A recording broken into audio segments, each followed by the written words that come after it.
Hey,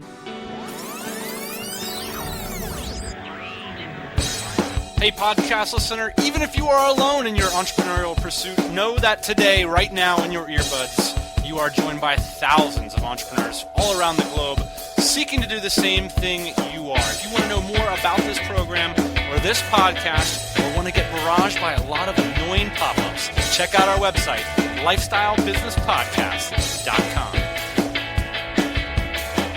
Yeah, buddy. Welcome to the Lifestyle Business Podcast, where we believe building a business is the ideal way to create more freedom and opportunity for you, your family, and those around you. Today, I am joined, as is per the usual, by my captain, my co-host, a man who puts the business into lifestyle business.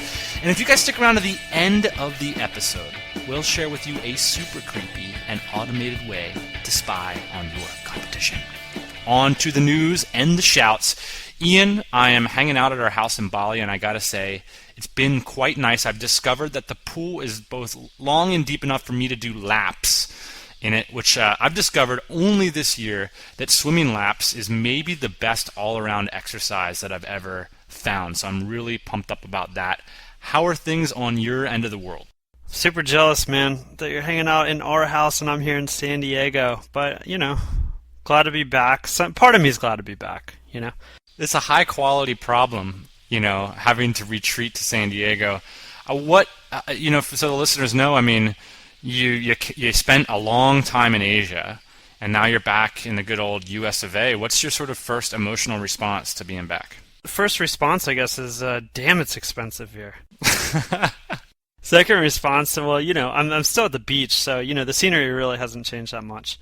But, I'm ready to do some business over here. I got a meeting lined up in Washington, D.C. that I'm headed for next week. So pumped to be back. That's the reason I came back. So really, really looking forward to that.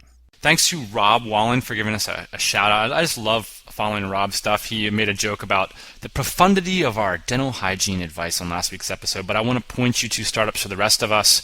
I believe it was their second to last episode, Ian. I feel like they're sort of doing things that are similar to us in terms of their podcast, except they've got real skills and chops. They're actually doing really interesting software products and stuff. They're not just like 2-bit business guys. They got real chops, and they put on this conference called MicroConf, and they had a lot of fascinating people come. Andrew Warner came to their conference, and it was just so cool to hear their recap of these two guys just putting on their own conference, bootstrapping the thing. It was a really cool episode, so check that out. I want to give a shout to Lorna Lee for leaving an incredible iTunes review a couple weeks back. I've been listening to the podcast for 6 months while sitting in my cube at my corporate job, dreaming of freedom and location-independent living. The Lifestyle Business Podcast gave me the will to leave. Well, I know personally Lorna Lee from lornalee.com, who will link C up to, recently quit that job and is traveling to South America and all around the world and has got these incredible plans. So, Lorna's making it happen, as a lot of the people that are listening to this show are. So congrats to you, Lorna, and thanks for the shout on the iTunes page. Ian, you were busting my balls last week about mentioning things about dental hygiene, but Tom from Tom the Dentist wrote us and said, you know what? The only floss worthy of my own use is Glide. I love it. It's all we stock in the office, and it's the only thing we've used for the past 15 years. Tom from Tom the Dentist suggests that we try the Sonicare. He says once you use that, there's no going back. So what do you think? We're getting props on the floss advice, Ian. I can't believe it. I fought that so hard when you wanted to talk about floss on the Lifestyle Business Podcast. I just thought it was ridiculous, and then you got affirmation because Tom the Dentist right here. I was like, oh, geez. I think two or three people brought it up with us in a positive way. So thanks to everybody for making the show worse in Ian's eyes. And by the way, Tom, I have a Sonicare, and it's in the closet, and I don't use it. So thank you for the recommendation. I've already wasted $200 on that thing. Oh, man. You're so bitter. I want to give apologies to both the niche site guys and the Drupal guys. Heard from you in force last week. No, of course, I'm a bit over the top when I say things, Ian. I'm just sort of have that flippant, I don't know, sometimes I think things not very seriously, but obviously, guys that have dedicated their time and energy to developing the Drupal platform, it's an open source, that's a noble thing, and I'm not busting down all Drupal guys. I'm just jealous. I wish I could do Drupal myself. I actually made some nice contacts with some really fascinating developers last week through that conversation. I think I said that Drupal developers are prima donnas, and of course I don't mean that. Only the one guy that I'm referencing for that I'm bitter about is a prima donna. And regarding niche sites, I think niche sites are a bit of a whipping boy, but obviously we make our living off of niche sites as well, Ian. So it's not niche sites that I have a problem with. What I have a problem with is, the idea of niche sites is ultimately that you really care about your product and you really care about that market, whatever that niche is.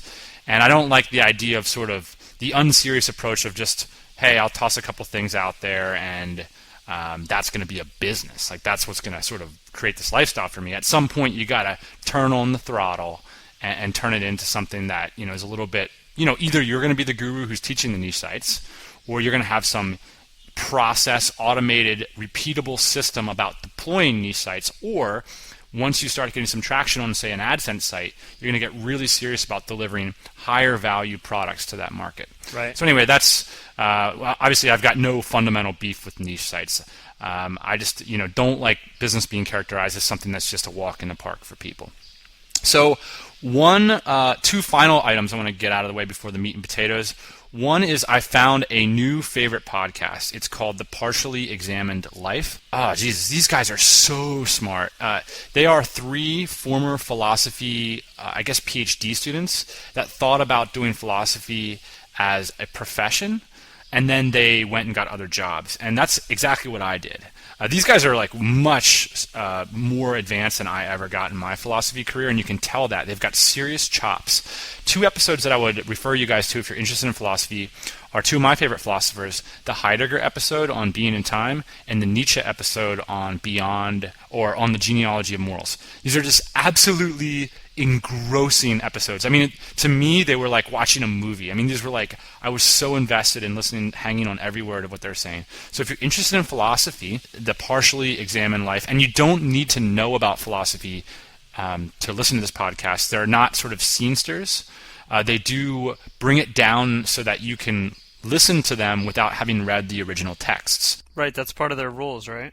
That's part of their rules. And they've got a really cool set of ground rules that they have for the podcast. Like, no scenester kind of stuff, no insider information kind of thing. It's like they make sure that you can just come to the podcast cold and listen to these really advanced stuff. I mean, when you listen to some of these episodes, I mean, they're really stretching your brain, and that's kind of the pleasure of listening to them. It's like you're kind of like, whoa, these guys are taking me to some new horizons, and I really enjoy that about that podcast. So kudos to those guys for putting the effort into creating such a great program. And finally, Ian, we have selected our next 2 Tropical MBA guys. Congratulations to Amir Christie and to Simon Stock, who will be joining me here at the Tropical MBA compound in Bali.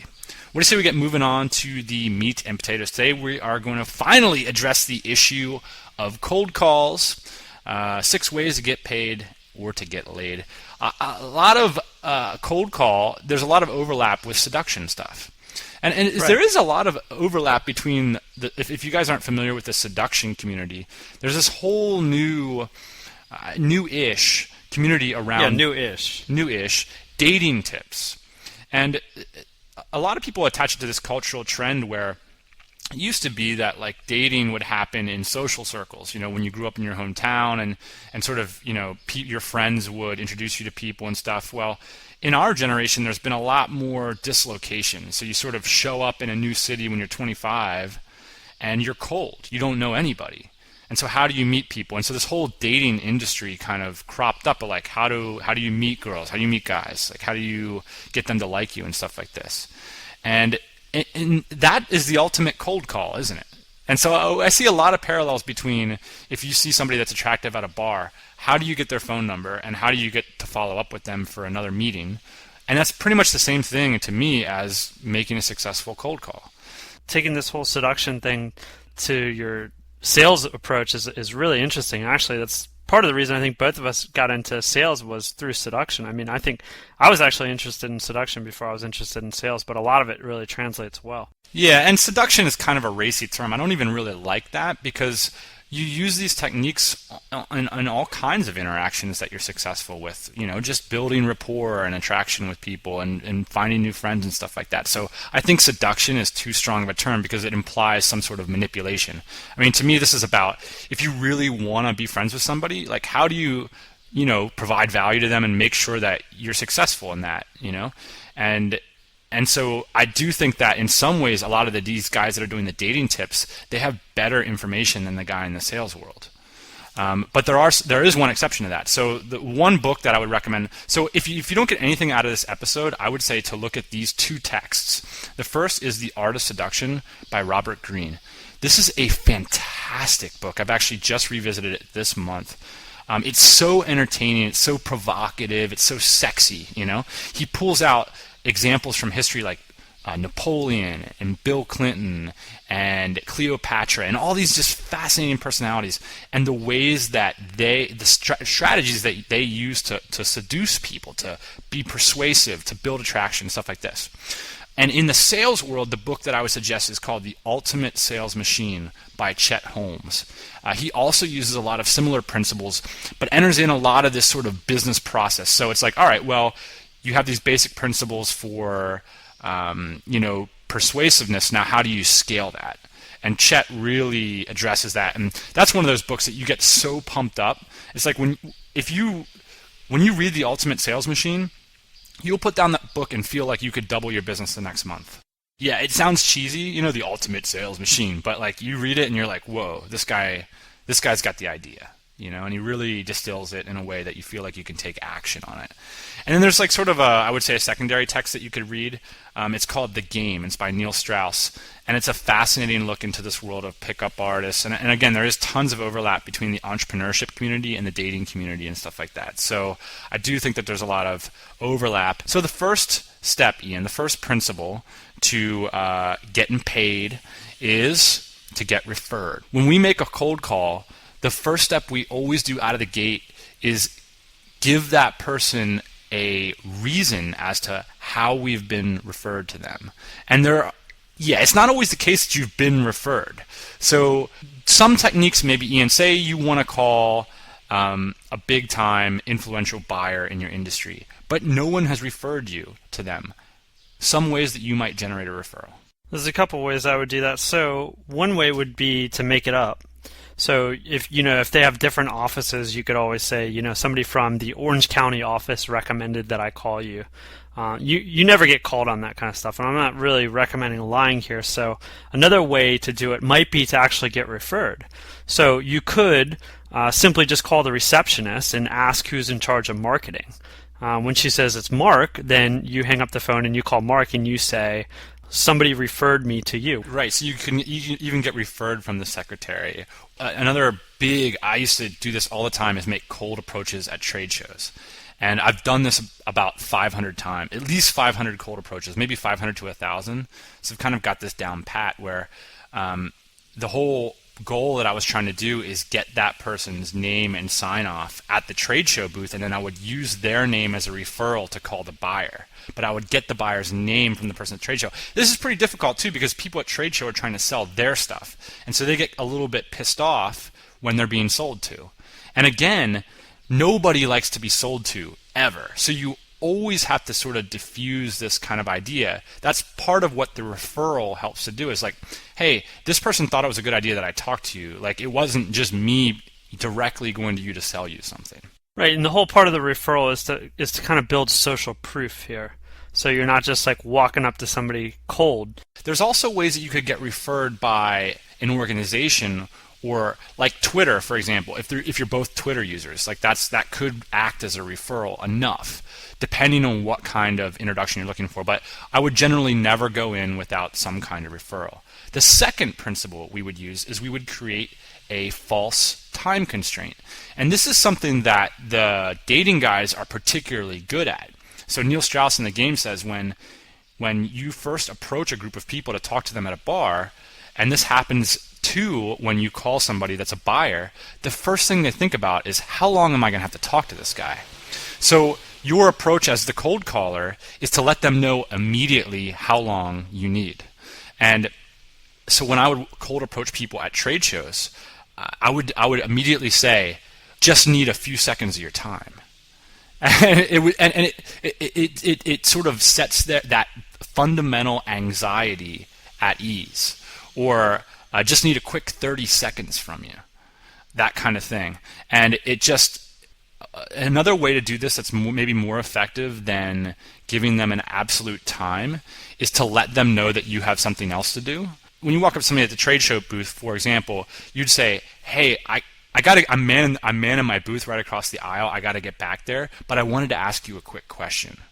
And so they're set at ease all of a sudden. They're like, well, this guy's got to get back to his booth, so he's not going to sit here and take all my time. So number one, generate a referral. Number two, give them a time constraint. Let them know exactly what kind of impact you intend to have on their life, because that is the number one anxiety, especially buyers have, is they're so concerned about their time. Number three, you want to have an indirect approach. Nobody likes to be sold to, and that's the bottom line, because when you start to sell somebody something, when I say something about myself, I did X, Y, Z, Z, Z, Z, the first thing that the audience thinks is they look for holes in my story. They look for what's the criticism here? What are the ways in which he could potentially be wrong? So when you are direct with people, they are direct in their response in trying to figure out the accuracy of your statement. Whereas when you're indirect and subtle, people have their defenses down, so they'll just accept it. Let me give you an example of how this works. So if I wanted to convince a group of people that I am, let's say, trustworthy, I could do two things. I could lay out an argument for them as to, like, here is my credentials, here is my history, and here's my past. And here are all the reasons, here are the top 5 reasons that I am trustworthy.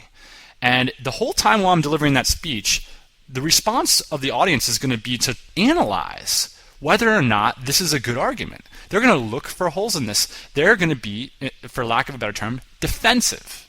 They're going to be defending themselves against being too easily hoodwinked by my direct argument. Now imagine another scenario where I talk about somebody that I know who's extraordinarily trustworthy.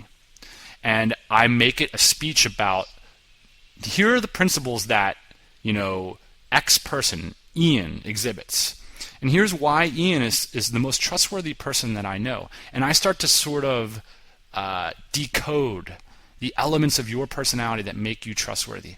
And I make those things into stories and emotions, and I feel that with my audience. Now all of a sudden, everybody is sitting around experiencing trustworthiness because we're looking at this third party and we're experiencing it together. That audience will, without a doubt, start to associate the ideas of trustworthiness with me. But this is only one way to do an indirect approach. I mean, there's a lot of ways. And I'll tell you one that works extremely well on buyers, and that's to ask them for their advice. So a lot of buyers for mid-level corporations or small companies, they are technocrats, and everybody's trying to knock down their door to sell them something. But the one thing people love, and you can obviously see this in Ian and myself, is we love to share our knowledge. So I think if you can tap into people, there are some things that you know that I would love to hear about. Can you give me some quick advice? What's the best way to do X? What's the best way to get in contact with Y? What do you think about that kind of stuff, Ian? What are some ways that you embody the indirect approach? Once you ask somebody what they think, it doesn't matter if you're asking the person at the grocery store or at the trade show. Everybody wants to talk about what they think. Number 4, as you're doing this, create opt-ins as you go along. The ways which you create opt-ins is the dating guys would call this compliance. What you want to do is to get people to agree to small things, and eventually that will lead to them agreeing to bigger things. If I get you to agree to something so simple, Ian, as saying, do you mind if I ask you a quick question? And you say yes. You are much more likely then to give me your phone number than if I never got you to sort of explicitly comply with a smaller order task. So there's a bunch of ways you can do this, but think about how you can sprinkle your conversations with basic opt-ins. And part of the reason for this is because you're going to have some explaining to do if at the end you say no. So if it's yes, yes, yes, yes, yes, and then all of a sudden it's no, you look like Mr. Inconsistent, right? And so people want to be consistent. So that's a lot of the reason why this opt-in works in the end, is because, like you said, you've gotten people to say yes all along, and people want to be consistent. Right. So the next step then, so this is, create opt-ins kind of happens as you go along. Once you're in, they've agreed to the time constraint, they've agreed to give you some minimal advice. When I was at the trade shows, that was, I wanted to hear about where they were currently getting their products and who the buyers were. And these are some pretty big asks. So while I'm doing this, I'm number 5, developing attraction. And there's some ways that you do this. First one is, this is similar to referral, but a bit different, which is developing social proof. So when I was at trade show, what I'd do is I would say, oh yeah, I was just over there talking to the guys at, say, DeWalt. It's a big brand, right? Just talking to the guys at DeWalt. They've got a pretty incredible booth this year. We've been working with those guys for the last 3 years. They're doing some really interesting things. And of course, what I'm doing is pumping up the DeWalt guys. I'm not saying, oh yeah, we've done 1,500 units with DeWalt for the last 3 years, because that sets up red lights. There's no red lights when I'm pumping up DeWalt. But then at the end, I make sure that the prospect knows that I have a connection with them. And you don't really need to push that. I think people, especially males, might be over, I don't want to get this sexist tirade here, but I think males have this tendency to want to make everything explicit all the time. And I'm the biggest culprit with this. But in some of these soft skills, you have to be okay with just sort of gesturing in a direction, You don't have to tell them that you did $1 million of business with them. You don't have to say it. You can just, in fact, that puts their red light on. Their defense is up. So just gesture that you have a connection with that. Right, and part of all of this is kind of making this in like an egoless situation too, I think. Yes. So just taking your ego out of it, So if you can restrain yourself from saying that you did $5 million with DeWalt last year, then you are going to be better off, because he doesn't care that you did $5 million with DeWalt. Yeah. And he doesn't, so it's all about taking your ego out of this situation. And like you said, when you're first approaching someone, asking for their advice, that's an egoless kind of approach. Right. And you can look at the person that you're interacting with and find the things that are visibly giving them pleasure. Do they like to talk about their own knowledge? I know I love to talk about my own knowledge. And so when people ask me the questions that let me feel that good feeling, I associate that good feeling with them. And those are ways that you can sort of start to build attraction, even when you're on that trade show floor, even when you're on that telephone. It's not this false, rushed kind of thing, but it's like, wow, I could really feel that good energy there. Let me follow up on that. Tell me, you could even, apologize. Like, I know this is a little off topic, but I'm really fascinated by what you just said there. It sounds like you're really interested in X. What's the deal with that kind of thing? And then it's like, hey, that's real attraction. They're not being, you're really vibing with the person over, it's a human connection. It's not, whether in a dating situation, it might be like, this person's just trying to sleep with me. Or in a sales situation, maybe like, this person's just trying to sell me something. You're so much more effective when you're actually doing business with people that you actually are attracted to, you actually want to be around. And again, that's what this 5th step is about. It's about developing attraction. It's about understanding that you don't always have to keep that sales script going. You just have to develop some good vibes with people. You'll get around to the sales stuff eventually. Let's move on to the 6th point, and this is the final point we'll discuss in the episode today, which is number close and develop a follow-up sequence. So you want to set their expectations for what you want to do next, and you've got to make that ask. You've got to find a way to get to the next level with them. So whether that's on a cold call, you either want to get the number of the influencer you're trying to contact, or you want to say, hey, I'll tell you what I'm going to do. Based on what I've learned today on the call, I'm going to go find that information that you said would be helpful. So you're asking these questions, how can I better serve you? Well, I want people to do X for me. Say, hey, I'm going to go do X for you, and I'll give you a ring next Friday. Is that cool?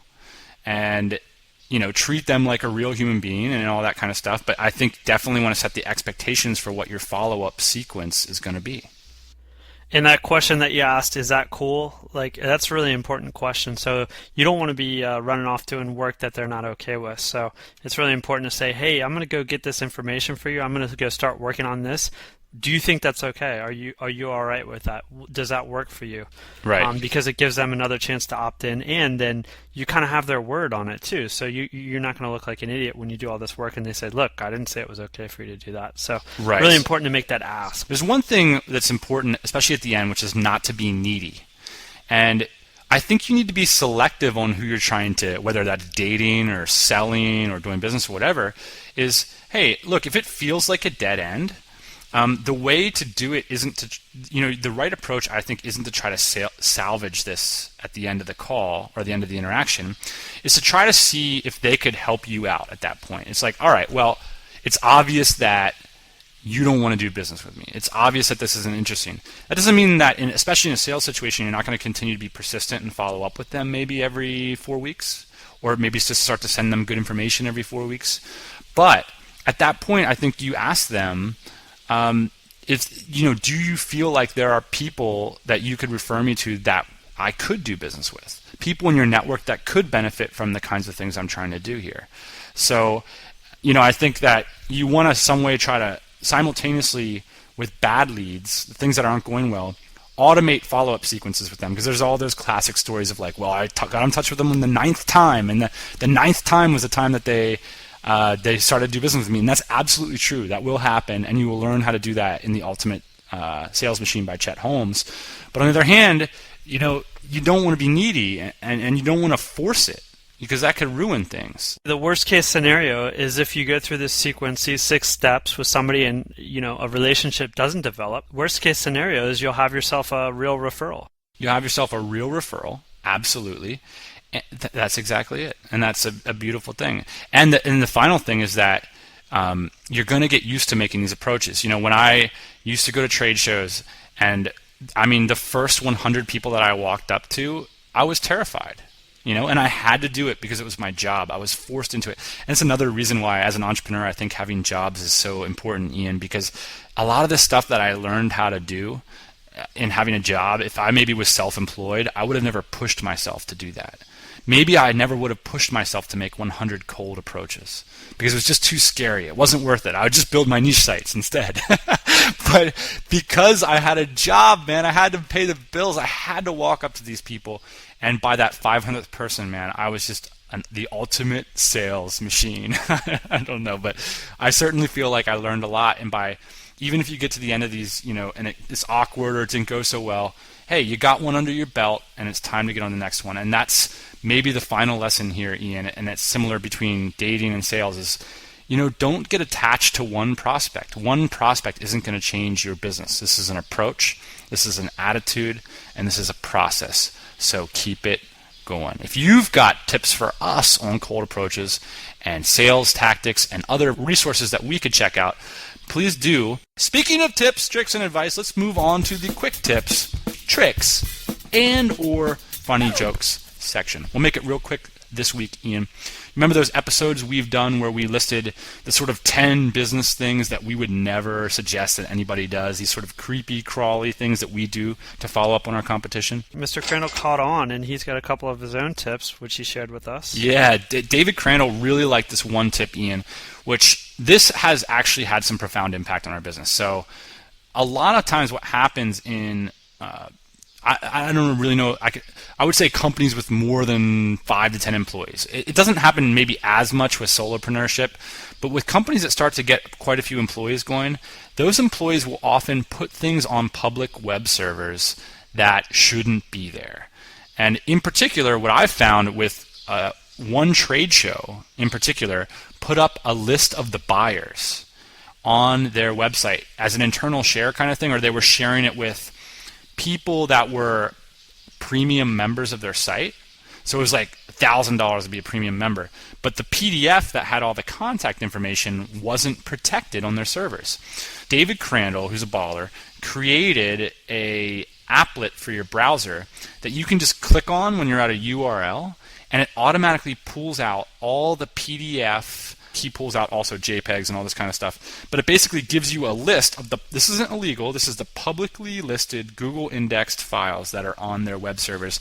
And you will be so surprised at the kinds of stuff that people will put up on their servers. So thanks to David Crandall for making that easy for the audience. We'll have some quick install instructions at lifestylebusinesspodcast.com. So anyway, trying to put our money where our mouth is with this episode. If you guys want to make a cold call, hope we've inspired you today. Ian, thanks for joining me. I'm going to go do some laps. Booyah. Hey everybody, thanks for listening. Don't be shy. We've got a mailing list, lifestylebusinesspodcast.com. Go there, get yourself signed up, and we'll keep you up to date on everything